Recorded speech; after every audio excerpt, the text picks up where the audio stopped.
A huge security operation in France after another Islamic State-inspired terror attack ahead of their presidential election. More than 50,000 police and soldiers are on the streets after a gunman shot dead a police officer last night. Also tonight, Theresa May pledges no cut in foreign aid spending, but there may be increases to tax and national insurance. Jeremy Corbyn's biggest union backer, Len McCluskey, is re-elected as leader of Unite. And a colossus and a gentle giant. Tributes to footballer Ugo Ehiogu, who has died at just 44.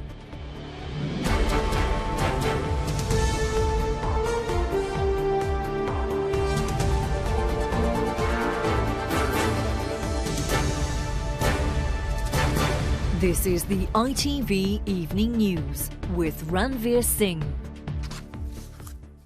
Good evening. An unprecedented security operation is underway in Paris tonight after the French Prime Minister vowed terrorism would not stop this weekend's presidential elections.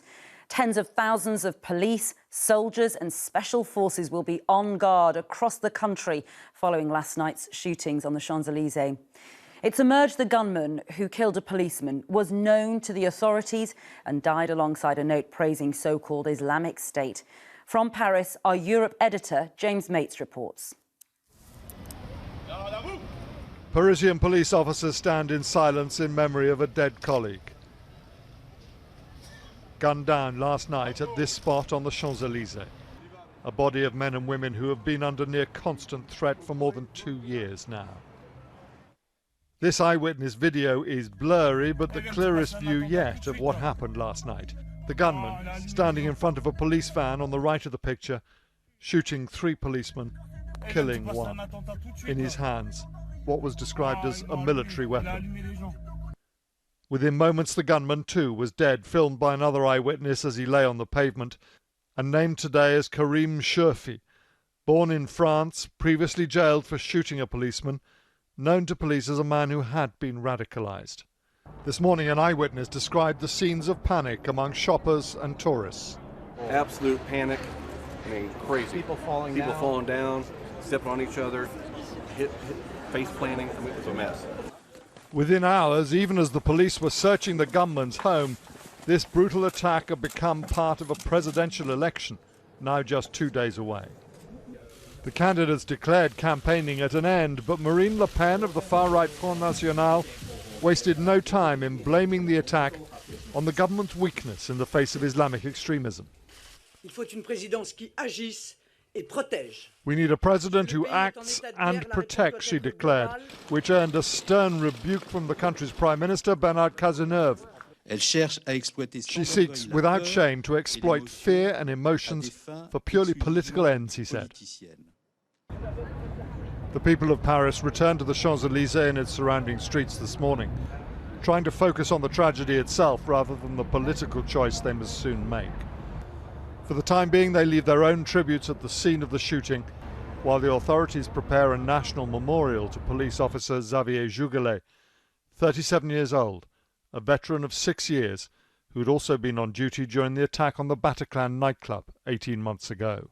No further opinion polls will be published before voting begins in the first round of this presidential election on Sunday morning. If it was the gunman's intention to change the course of this race, we must wait till Sunday to find out if he succeeded. James Mates, ITV News, Paris. Well, let's go live to Paris, and our security editor Rohit Katru is there. Rohit, what is the latest on the police investigation?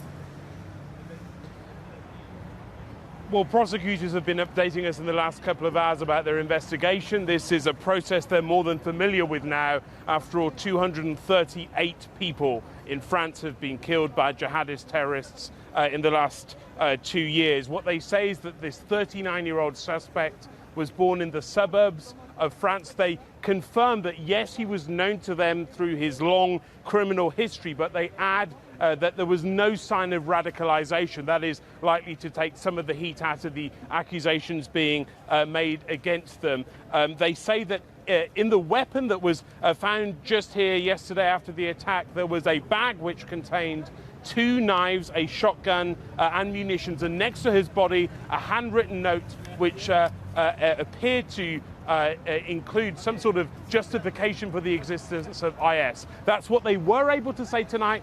What they still cannot say is whether they believe that this man was being directly guided by IS, whether that rapid claim of responsibility last night showed that he was under their direction, and whether indeed this was an attack on French democracy that was being remote controlled from Syria. Rohit Katru, live in Paris. Thank you. Here, Theresa May has pledged to maintain Britain's foreign aid commitment if the Conservatives win June's election. After coming under increasing pressure, Mrs May confirmed there will be no cuts on aid spending.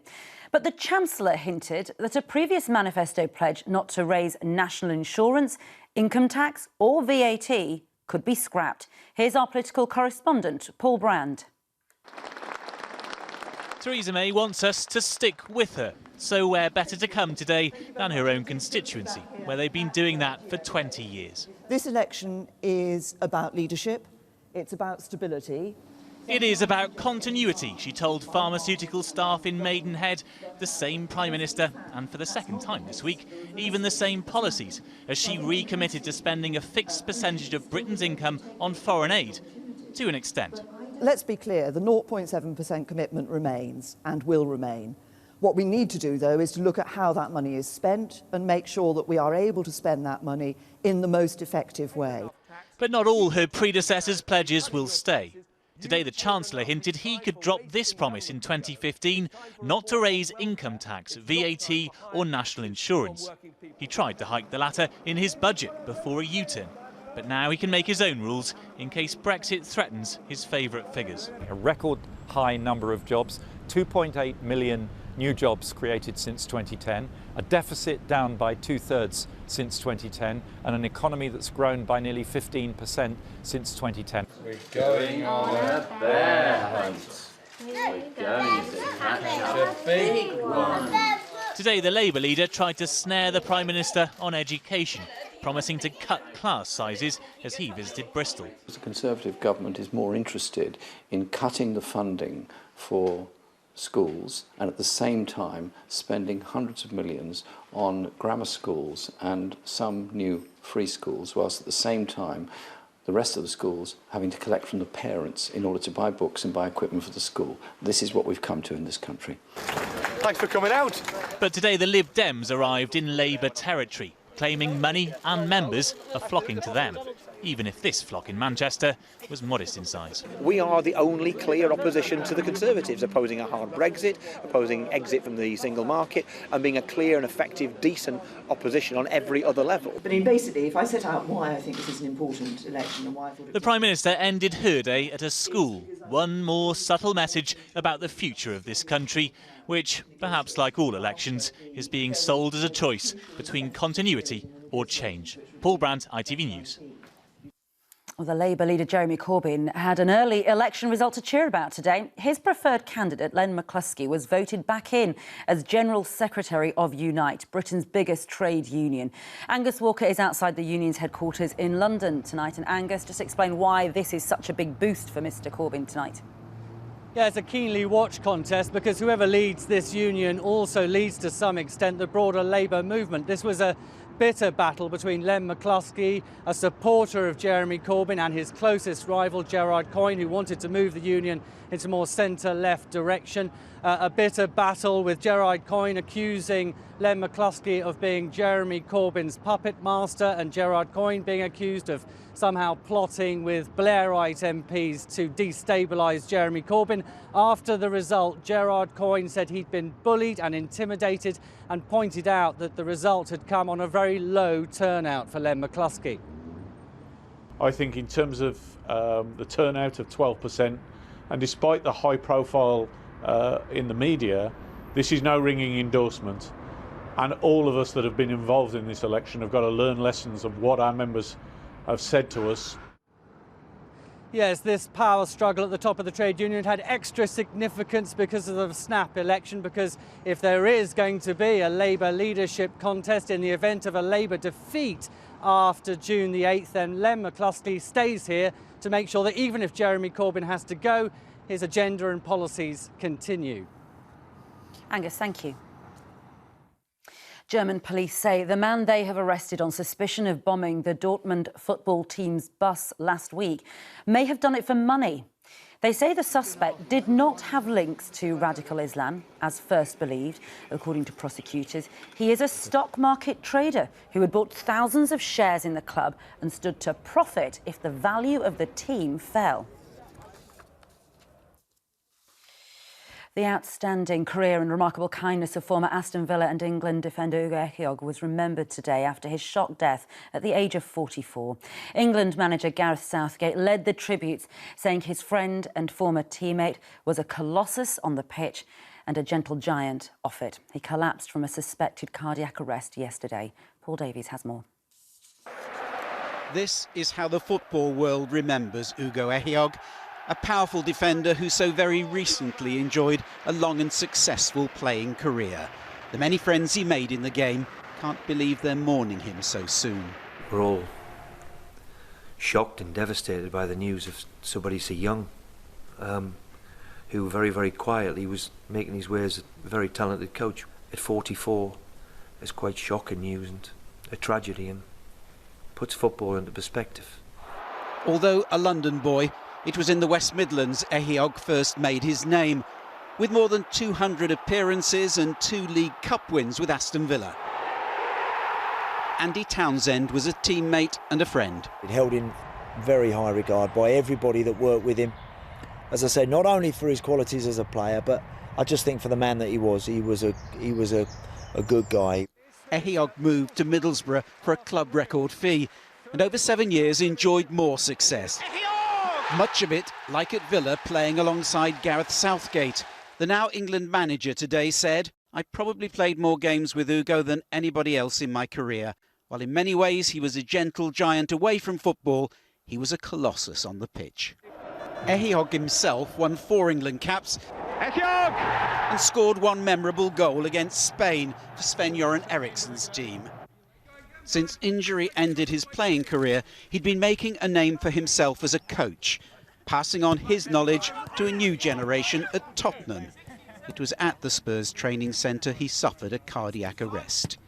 His immense presence will be irreplaceable, the club said today, a sentiment echoed by another former teammate, Paul Merson, on the TV channel where he's now a pundit.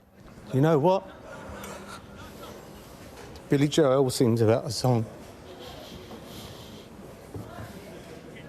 Only the good die young. And that is him. He was top player, top bloke, and a good friend as well. Ehiogu will be remembered with a minute's applause before the games involving his former clubs this weekend. He leaves a wife, son and daughter. Remembering Ugo Ehiogu, whose death was announced today. Still to come on the ITV Evening News. You were so brave.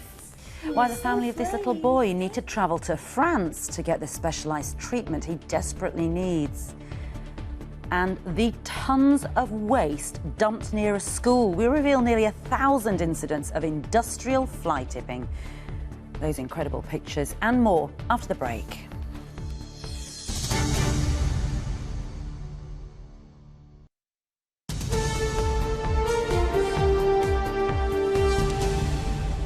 Welcome back. The family of a 19-month-old British boy with a rare genetic disease have had to travel to France to get him treated with a groundbreaking new drug. Rudy Els has the severest form of a condition known as SMA, and sufferers rarely live beyond the age of 2. A new drug that offers hope isn't widely available in the UK, and with time running out, his parents have taken him to specialists across the Channel. Rebecca Barry travelled with them. They've driven 10 hours from Chesterfield to Paris to get help for their son. 1.5-year-old Rudy has spinal muscular atrophy, a rare genetic condition affecting his ability to move. At first, they were told there was no treatment and time would only bring deterioration. You expect your child to have the chance to have a normal childhood and, grow up, when you're told that that might not be the case anymore, that he might not be around for very long. He's not going to start crawling and sitting up and walking and all the usual milestones. But now a new drug can help children like Rudy get stronger and move their limbs. To get it, though, they've had to travel nearly 500 miles. We've had to come over to France to get a treatment that actually, you know, they have got access to in the UK, but we just can't get it, and we need it now, and it's not fair, you know. And before there wasn't anything, now there is something, and it's available, it's out there, but it's out of reach for so many. Here in Paris, they have a team specialising in the procedure. Rudy's among 9 British children who've travelled here to get it. So far, he's had 4 injections and his strength has already improved.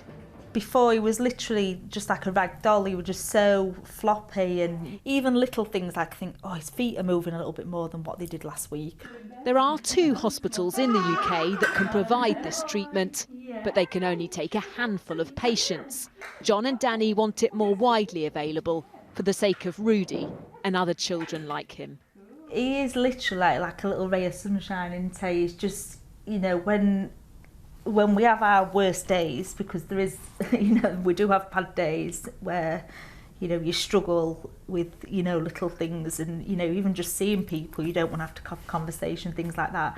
Rudy's smile and actually, you know, having that hope for the future for him keeps us going, doesn't it? Because when you get told that your child probably won't live till 2, you can't even process it in your brain. You can't.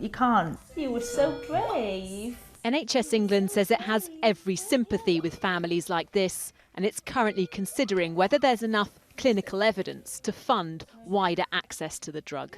For Rudy, that decision can't come quickly enough. Rebecca Barry, ITV News, Paris. ITV News has learnt of almost 1,000 illegal dumps in England where criminal gangs have fly-tipped on an industrial scale. The Environment Agency, which is responsible for dealing with them, says although it's a growing problem, it is winning the war. But as our consumer editor Chris Choi reports, those whose lives have been affected say more needs to be done. Caught on dashboard cam, yet more shameful dumping of commercial waste. This is the terrible state of fly tipping. The way it looked to me was they'd raised the back of their vehicle up, just drove off, left 15 to 20 feet of debris in the road, and then just carried on going. I'll pass it down to you. Every day across Britain, mountains of fly tipping are being investigated, and we have new details on the extent of large-scale illegal dumping. This incident perfectly illustrates the industrial scale of much fly tipping that's happening in Britain. There's about 300 tonnes here. It stretches right around the corner, about 70 metres. It will cost about £60,000 just to clear up. And those living nearby have had enough. I think it's quite dangerous because there can be diseases in this rubbish, and also because it's just dumped in front of the school. The Environment Agency gave us details of almost 1,000 large-scale dumps it dealt with last year. 114 in Yorkshire alone, 107 in the southwest, 63 in the northwest of England. We filmed a dawn raid on fly-tipping suspects. And this site with bales of illegal waste in Warrington has been closed. The head of Britain's Environment Agency says it's all evidence that criminal dumpers are being beaten. The new war is on the waste criminals, and that is a war that we are slowly winning. The courts are imposing increasingly heavy fines, increasingly long prison sentences. Despite reassurances, incidents continue. This issue to find suspects in Kent, and this filmed by a fire crew in the Midlands. As the war on waste is waged, the only clear winners are those who continue to get away with this. Chris Choi, ITV News. And to see if your area is one of those affected and to share your own stories, go to our website at itv.com/news. And finally, the Queen's 91st birthday was marked today with pomp, pageantry and a throwback to the past. The